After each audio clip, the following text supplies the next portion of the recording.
Hey everyone, welcome back to another episode of No More Excuses. It's Monday, so happy Monday motivation.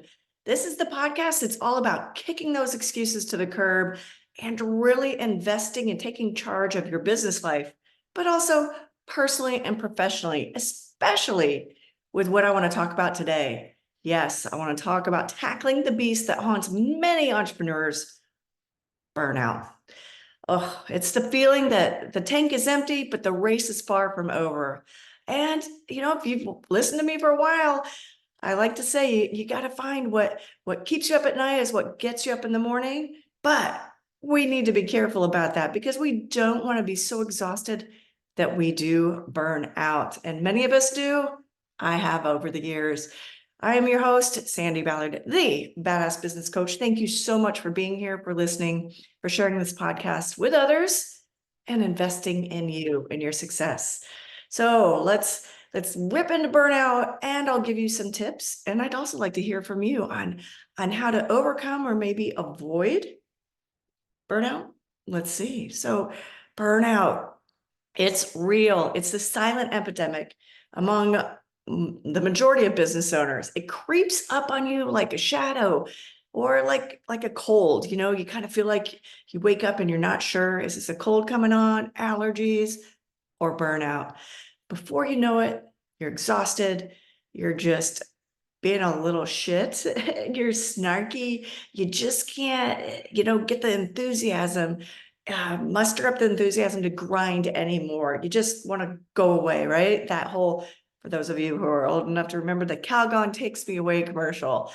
Burnout's the result of your relentless stress, unfortunately, the kind that comes from wearing too many hats that a lot of us sole props have to do, and the pressure to succeed, and the fear of letting anyone down, clients, employees, family, or even yourself. Because of being a go-getter, being an overachiever, you often push yourself to the limit. And you're the first to arrive, the last to leave, and the one, like me, a lot of times who wakes up in the middle of the night, not really fretting, sometimes fretting. I don't know, maybe you forgot to do something, thought you did something. Did I do something? Do I have enough inventory? Am I ready for this meeting or this event? I have this big pitch coming up. Whatever it is, you wake up in the night and your head is spinning. A lot of times before any of my trips where I have a lot of meetings and events, I will literally email myself. I got to get it out of the head, out of my head. And so get it out of my head and get it onto paper. I email it to myself. I print it out in the morning and I have everything there. I can relax and I can get back to sleep. A lot of times people will write it down, whatever works for you. If you're one of those that wakes up in the middle of the night, get it out of your head. That should be tip number one. So there you go, bonus tip. Burnout is a cocktail of long hours, high stakes, and the constant need to be on that can lead to a sense of overwhelming exhaustion, especially if you're an introvert. Yes, I'm an extrovert, but I can still get exhausted, especially if I have a bunch of events, networking events, or meetings back to back in a week. By Friday, I don't want to talk to anybody, and I love to talk to people. So here's the kicker. Burnout doesn't just happen because you're busy, right? You have to be productive. It's often because you're not seeing the fruits of your labor. And I know a few of you who are probably listening to this and you know who you are. It's never good enough. There's never enough hours in the day. How much should I work in a day? When is enough enough? When is good enough good enough? Right? You feel like you're on a treadmill going nowhere fast. It's the lack of control over your workload, the absence of appreciation, because who tells you? A lot of times your clients will tell you, but not always tell you. If you don't have staff, or maybe if you do have staff, does your staff come in and go, gosh, business owner, you're doing great? Rarely. So how do you feel appreciated? And the feeling that you're not quite sure where your business is heading. Are you certain of your future? Are you certain of everything that you're going to achieve in your success? So, business owners, listen up. Burnout is the enemy of progress. It's the brick wall between you and your goals. You got to recognize the signs early. How do you recognize it?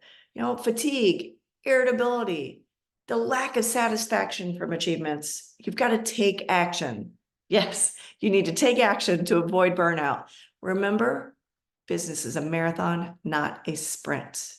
So you've got to pace yourself, fuel up with self-care, reach that all the time with my clients, and keep your eyes on the prize.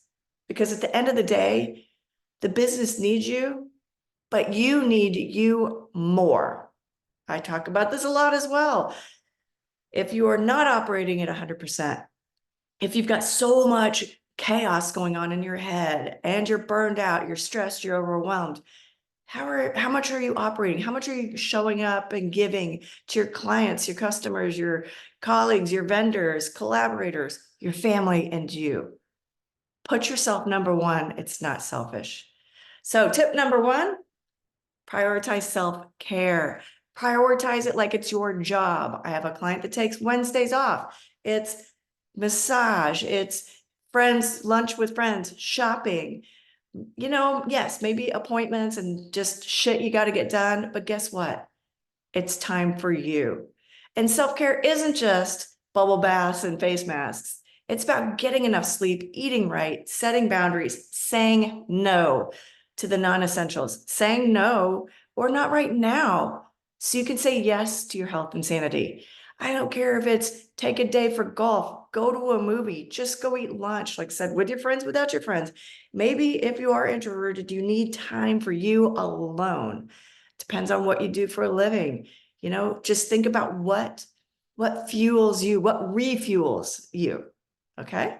Tip number two, delegate like a boss. And I know this is hard. You got to do it or pay for it, right? So if you don't have staff, what can you outsource? What can you afford to outsource? You know, that's a thing I like to help clients with a lot. Years ago, I had a client, he realized he was paying himself $11 an hour to do the tasks he was doing versus paying someone. He didn't think he could afford to pay someone. But what's your hourly rate? 75 an hour, 175 an hour, 275 an hour, whatever it is, think about the task that you're doing. And is that a good use of your hourly rate? And if you don't think you can afford to do it, think about how much time it's taking you to do something you're probably not really good at and is not a good use of your dollar an hour rate. So how much time will you get back by passing that off to hiring someone to outsource? There's interns out there, you know, with AI and virtual assistants, it's so much less expensive to hire out, to outsource. And if you have staff and you're not delegating and you're not using them properly, then shame on you. And we got to figure out how. You got to figure out what's not a good use of your time, but what also you're not good at. Look at the tasks and the to-dos that get passed over from your daily to-do list. What's not getting done? What keeps getting carried over? That's your first hint on what you need to get off your list. All right, and tip number three, this is huge. Reconnect with your why.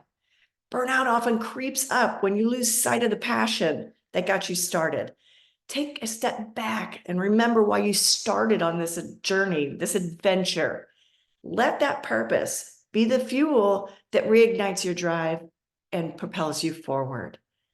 Remember, burnout is not a badge of honor.